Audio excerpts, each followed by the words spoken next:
RDC, un incendie a éclaté dans un entrepôt de la CENI à Kinshasa, endommageant du matériel électoral. En réponse à ces flammes, le chef de la commission électorale a rassuré de la poursuite du processus électoral.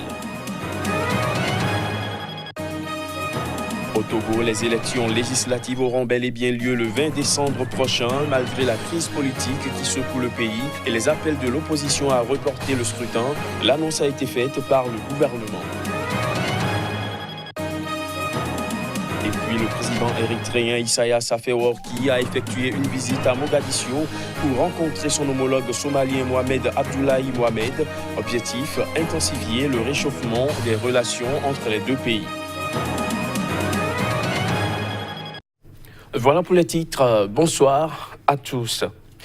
En République démocratique du Congo, un incendie a éclaté dans un dépôt de la commission électorale à Kinshasa.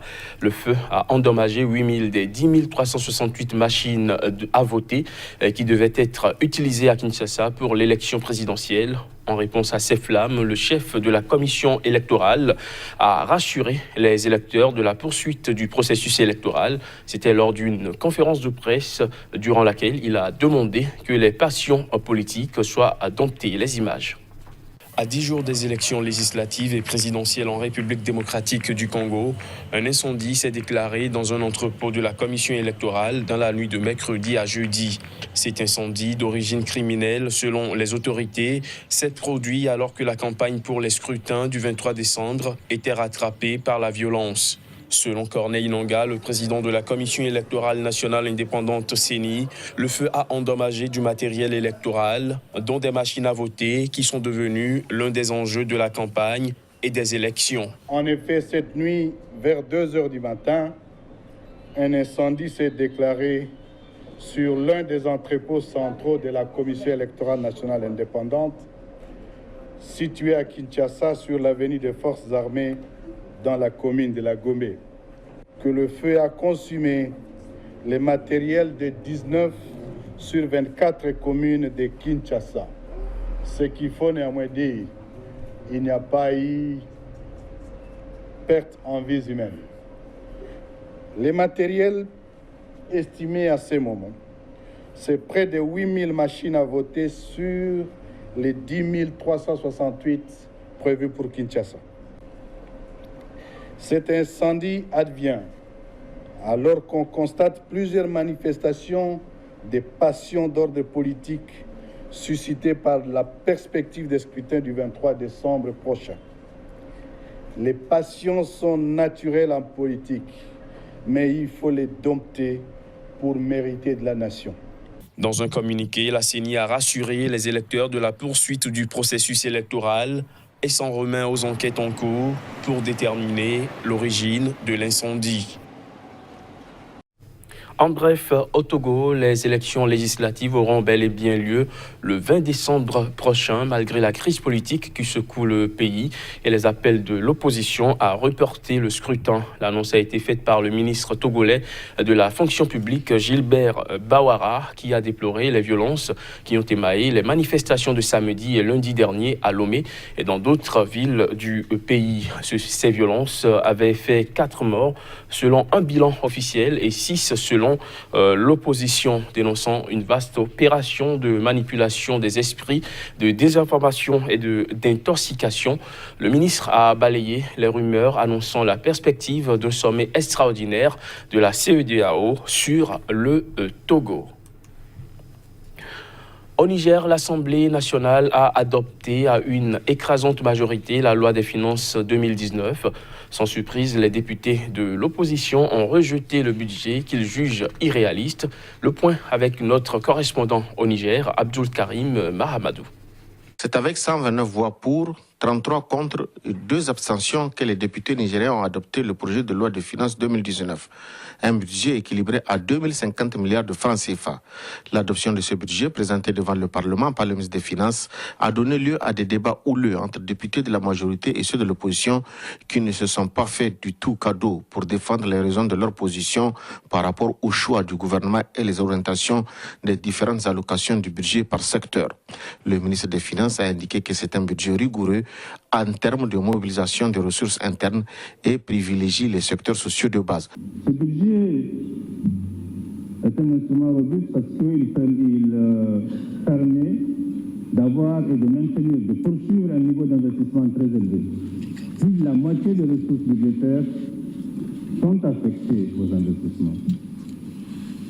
Et dans les fonds alloués aux investissements, la moitié laisse sur ressources propres. Nous poursuivons aussi l'objectif, et ce budget le traduit, du renforcement des services publics. L'offre de services aux populations est là garantie. Cela se voit à travers le niveau des allocations, cela se voit au niveau des proportions que je vous ai données en termes de répartition par secteur. L'opposition qui a voté contre le budget 2019 le juge irréaliste et les projections du gouvernement fantaisistes car ne prenant pas en compte les aspirations du peuple nigérien.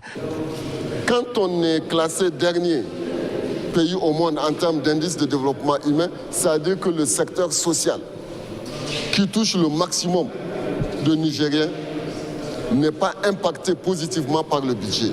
Nous demandons une réallocation des dotations budgétaires de manière à ce que au moins nous puissions amorcer le début, la tendance qui va sortir notre pays du rang de dernier de la planète en termes d'indice de développement humain. Un tel budget est de nature vraiment à booster notre économie de manière à ce que vraiment on sorte de cette situation que d'aucuns aiment à nous rabâcher toujours, qui est celle de donner en termes de l'IDH. J'ai confiance, je vous le dis, je suis vraiment satisfait d'avoir participé au vote de cette loi.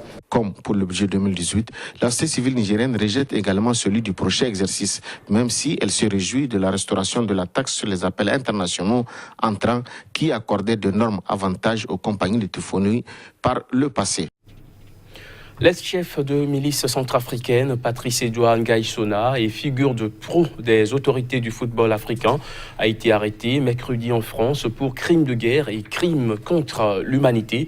L'annonce de cette arrestation, faite par la Cour pénale internationale, a suscité des réactions à Bangui. Reportage. Patrice Edouard Ngaïsona, un patron du football centrafricain et ex-milicien, a été arrêté en France pour crimes de guerre par les autorités de la République française, conformément à un mandat d'arrêt délivré par la Cour en décembre 2018. Son arrestation intervient quelques semaines seulement après la remise à la Cour d'un autre ex-chef de milice anti-Balaka, Alfred Yekatom, surnommé Rambo. C'est un signe encourageant. L'arrestation et le transfèrement de M. Ngaïsona est tout à fait positif. C'est un nouveau pas dans la lutte contre l'impunité en République centrafricaine. L'arrestation de Ngaïsona est très bonne. Parce qu'il est le chef de guerre, il est le coordinateur des anti-Balaka. Donc pour moi, c'est bon. Oui, les chefs de Sénégal, tout ça là. Si les deux pays aussi peuvent mettre la main sur, c'est bon. Deuxième suspect à être arrêté dans le cadre de l'enquête de la CPI en Centrafrique, Patrice Edouard Ngaïsona est poursuivi pour sa responsabilité pénale présumée dans des crimes de guerre et crimes contre l'humanité commis dans l'ouest du pays entre septembre 2013 et décembre 2014. En bref, le président érythréen Isaias Afwerki a effectué ce jeudi une visite à Mogadiscio pour rencontrer son homologue somalien Mohamed Abdullahi Mohamed. Ce déplacement du président érythréen à Mogadiscio, une première depuis son entrée en fonction en 1993, vise à intensifier le réchauffement des relations entre les deux pays. Après une longue période d'hostilité, la Somalie et l'Érythrée ont établi des liens diplomatiques fin juillet dernier dans la foulée de la signature d'un accord de paix entre l'Éthiopie et l'Érythrée. Somalie et Érythrée entretenaient depuis plus d'une décennie des relations tendues en raison notamment du soutien présumé d'Asmara aux islamistes Shebab affiliés à Al-Qaïda et qui ont juré la perte du gouvernement somalien. Ce journal se poursuit, un peu de sport dans cette édition. L'Égypte se dit prête à accueillir la Coupe d'Afrique des Nations 2019 retirée au Cameroun. C'est en tout cas ce qu'a indiqué hier mercredi le ministre égyptien des Sports. Plus de précision à travers cet élément. Annoncé comme le recours idéal pour organiser la première Coupe d'Afrique des Nations à 24 équipes l'été prochain, le Maroc, par la voix de son ministre de la Jeunesse et des Sports, a déclaré qu'il ne présentera pas sa candidature. Après cette décision du Maroc, l'Égypte, qui avait laissé la priorité au Maroc, se dit prête à accueillir le tournoi. L'Égypte est capable d'organiser la compétition et on sera fiers de le faire. Le peuple égyptien est toujours prêt pour des choses pareilles. On a des structures au plus haut niveau et on a déjà organisé des compétitions, a déclaré Achraf Soubi. L'Égypte a déjà organisé 4 fois la Coupe d'Afrique des Nations, la dernière en 2006. Pour mémoire, la Confédération africaine de football avait retiré le 30 novembre dernier l'organisation de la Coupe d'Afrique des Nations au Cameroun en raison de retard dans les travaux d'infrastructure et d'une situation fragile sur le plan sécuritaire. Le pays hôte de la CAN, prévu du 15 juin au 13 juillet, sera connu le 9 janvier. Au lendemain de l'attaque qui a fait au moins 2 morts à Strasbourg, le Premier ministre français Édouard Philippe a annoncé de nouvelles dispositions sécuritaires prises par le président Emmanuel Macron. La décision du chef de l'État français est d'accroître la mobilisation des militaires dans le cadre de l'opération Sentinelle. Reportage. Au lendemain de l'attaque qui a fait au moins 2 morts, un blessé en état de mort cérébrale et 12 autres blessés à Strasbourg, le président Emmanuel Macron a décidé d'accroître la mobilisation des militaires dans le cadre de l'opération Sentinelle.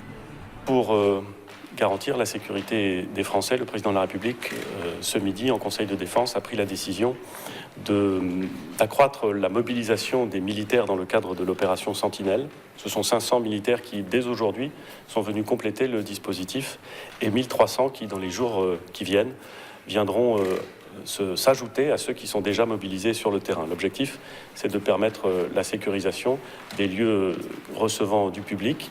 Je pense notamment au marché de Noël qui, un peu partout en France, viennent préparer les fêtes. Pour la petite histoire, un homme a ouvert le feu sur le marché de Noël à Strasbourg. Le tireur a crié Allah Akbar, signant sa radicalisation islamiste avant de commettre son forfait. L'assaillant, doté d'une arme de poing et d'un couteau, a ensuite échangé des tirs avec les forces de l'ordre qui l'ont blessé au bras. Puis il a pris la fuite à bord d'un taxi pour se rendre dans le quartier du Neurdorf, où a eu lieu un nouvel échange de tirs avec la police avant qu'il ne disparaisse.